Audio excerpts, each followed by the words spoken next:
నమస్తే welcome to our channel.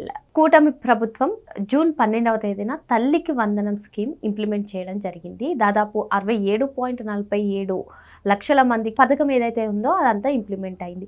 మరి తల్లికి వందనం పథకం పైన వైసీపీ ఫస్ట్ నుంచి కూడా ప్రచారం చేస్తున్నటువంటి విమర్శలను ఏ విధంగా చూడాలి?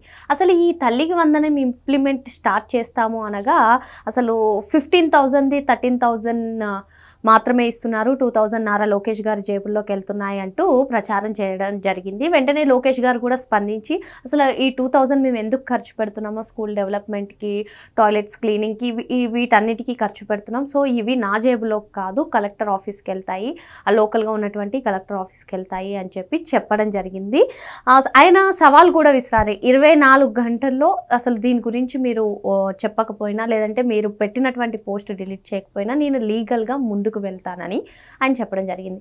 అసలు ఈ స్కీమ్ ఏదైతే ఉందో తల్లికి వందనం స్కీమ్, ఆ స్కీమ్ ఇంప్లిమెంట్ చేస్తాము అనగా ఫస్ట్ అసలు కూటమి వాళ్ళు ఎక్కడ కూడా పబ్లిసిటీ చేసుకోలేదు. కానీ వైసీపీ మాత్రం పెద్ద ఎత్తున విమర్శిస్తున్నాం అనుకున్నారు, కానీ అది కూటమికి బెనిఫిట్ అయిందని చెప్పి అర్థం చేసుకోలేకపోయారని మనం చెప్పుకోవచ్చు. ఎందుకంటే 13,000 అని చెప్పి అన్నారు, కానీ ఇక్కడ ఎవరైతే తల్లులు లబ్ధి పొందుతున్నారో, ఎవరైతే తల్లులకి 2-3 పిల్లలు ఉన్నారో వాళ్ళు జగన్ ప్రభుత్వ హయాంలో మేము 13,000 తీసుకున్నాము, ఇప్పుడు మాకు 26,000 వస్తున్నాయి, 39,000 వస్తున్నాయి అంటూ ఈ 13,000 సంగతి మర్చిపోయారని మనం చెప్పుకోవచ్చు.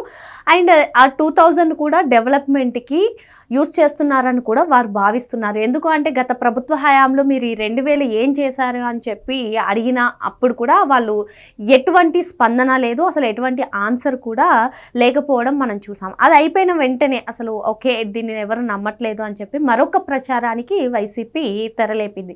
30 లక్షల మందికి అసలు అర్హులు కాని వాళ్ళందరికీ ఈ తల్లికి వందనం స్కీమ్ ఇంప్లిమెంట్ చేస్తున్నారు అంటూ వైసీపీలోని కొందరు నేతలు ప్రచారం చేయడం మొదలుపెట్టారు. మనం గతంలో కూడా చూసుకున్నట్లయితే కూటమి ప్రభుత్వం అధికారంలోకి వచ్చిన వెంటనే వైఎస్ జగన్మోహన్ రెడ్డి ఇంకా కూటమి ప్రభుత్వం అధికారంలోకి వచ్చి నెల కూడా కాలేదు, 36 మంది వైసీపీ కార్యకర్తలని హతమార్చారంటూ ఢిల్లీలో కూడా ఆయన ప్రచారం చేయడాన్ని మనం చూసాం. కానీ లెక్కలు అడిగితే ఆయన నోరెళ్ళబట్టిన పరిస్థితి. సేమ్ ఆ పరిస్థితి ఎలా ఉందో, ఆ సిచ్యువేషన్ ఎలా ఉందో ఇప్పుడు కూడా మనం అదే చూసుకోవచ్చు తల్లికి వందనం స్కీమ్లో.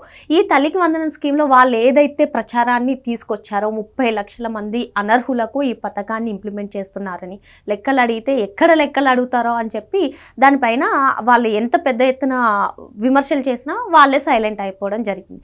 ఇప్పుడు మరో కొత్తగా ఇంకా విమర్శ ఏం చేస్తున్నారు అంటే, ఒకే ఆధార్ నెంబర్ పైన ఇంతమందికి 341 మందికి, 139 మందికి, 69 మందికి ఈ పథకాన్ని ఇంప్లిమెంట్ చేస్తున్నారు. ఇది ఎలా సాధ్యం? ఒకే ఆధార్ నెంబర్ పైన ఇంతమందికి ఏ విధంగా ఇస్తారు అంటూ వాళ్ళు ప్రశ్నిస్తున్నారు. మనం ఒకసారి చూసుకున్నట్లయితే ఒక ఆర్ఫనైజ్లో కొంతమంది పిల్లలు ఉంటే ఆ పిల్లలకి వాళ్ళని ఎవరైతే సంరక్షిస్తున్నారో వాళ్ళకి స్కీమ్ ఇంప్లిమెంట్ అవుతుంది. మరి లేదు వాళ్ళ ఆర్ఫనైజ్లో ఎవరైతే ఉన్నారో ఆ ఆర్ఫనైజ్కి ఈ అమౌంట్ వెళ్ళడం జరుగుతుంది. ఇప్పటికే ప్రభుత్వం ఒక క్లారిటీ ఇవ్వడం జరిగింది. 6 పిల్లలున్నా, 6 కన్నా ఎక్కువ పిల్లలున్నా వాళ్ళకి మేము ఈ రూల్స్ అన్నిటికీ కూడా ఒబే అవుతేనే, అది ఆర్ఫనైజ్ విషయంలో కానివ్వండి, మేము వెరిఫికేషన్ చేస్తాము, వెరిఫికేషన్ తర్వాతే ఈ పథకం అనేది ఇంప్లిమెంట్ అవుతుంది, ఈ స్కీమ్ అనేది ఇంప్లిమెంట్ అవుతుంది అంటూ ప్రభుత్వం ఒక క్లారిటీ అయితే ఇవ్వడం జరిగింది. కానీ ఒకసారి మనం చూసుకున్నట్లయితే 2019 నుంచి 2024 వరకు కూడా జగన్మోహన్ రెడ్డి హయాంలో వాళ్ళు ఎప్పుడు చెప్పుకుంటుంటారు, అమ్మఒడిని మేము చాలా బాగా ఇంప్లిమెంట్ చేశాము అని చెప్పి. ఎన్నికల ముందు ఏమో సేమ్ ఇప్పుడు కూటమి ప్రభుత్వం ఏ విధంగా మీకు ఎంతమంది పిల్లలకు ఉంటే అంతమందికి ఇస్తామని చెప్పడం జరిగిందో, అదేవిధంగా 2019 ఎన్నికల ముందు కూడా వైసీపీ మీకు ఎంతమంది పిల్లలు ఉంటే అంతమందికి కూడా ఇస్తాము. సమ్టైమ్స్ కొన్ని సందర్భాల్లో అయితే వైఎస్ భారతి గారే చెప్పారు, మీకు ఎంతమంది ఉన్నా అంతమంది పిల్లలకి 15,000 వస్తాయి, 15,000 వస్తాయి, 15,000 వస్తాయని. కానీ అధికారంలోకి వచ్చిన తర్వాత కుటుంబానికి ఒకరికి మాత్రమే, అది కూడా 15,000 అన్నది 13,000, ఆ 2,000 ఎక్కడికి వెళ్ళాయి అని అడిగిన సందర్భాల్లో వారి నుంచి ఆన్సర్ అయితే రావడం లేదు. మరి ఇప్పుడు ఈ విధంగా ప్రచారం చేయడాన్ని ఏ విధంగా చూడాలి? ఫేక్ ప్రచారం చేయడాన్ని ఏ విధంగా చూడాలి? మరి 2019 నుంచి 2024 వరకు ఒక కుటుంబంలో ఒకరికే వచ్చినప్పుడు ఇక్కడ ఏదైతే వాళ్ళు బెనిఫిటెడ్ అండర్ అమ్మఒడి ఇన్ 2023 ఒకే ఆధార్ నెంబర్ పైన ఎంతమందికి 42 మందికి మేము ఇచ్చాము అని చెప్పుకోవడాన్ని ఏ విధంగా చూడాలి? ఇక్కడ మనం చూసుకున్నట్లయితే ఈ ఆధార్ నెంబర్ పైన 42 మెంబర్స్కి మేము అమ్మఒడి ఇచ్చాము.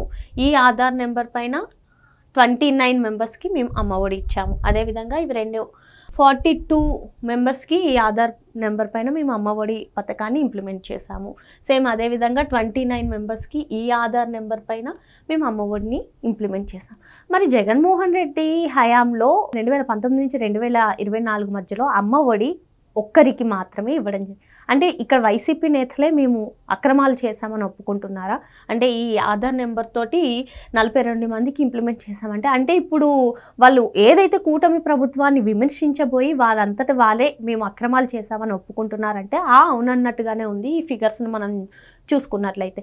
మరి మొత్తానికి ప్రతిపక్ష హోదా లేకపోయినప్పటికీ ప్రజల పక్షాన ఉండి ప్రజల నుంచి వచ్చే సమస్యలని పరిష్కరించమని, లేదు అంటే ఇక్కడ ప్రజా సమస్యలు ఉన్నాయని చెప్పి కూటమి ప్రభుత్వాన్ని కానివ్వండి లేదంటే అధికారంలో ఎవరున్నా వారిని అడగడం ఒక ఎత్తు అయితే, ప్రజలకు అవసరమయ్యే స్కీమ్స్ని ఇంప్లిమెంట్ చేస్తుంటే వాటిపైన విమర్శలు చేయడాన్ని ఏ విధంగా చూడాలి? ప్రజా సమస్యలపైన ఎప్పుడు కూడా అసెంబ్లీకి వెళ్ళని పరిస్థితి.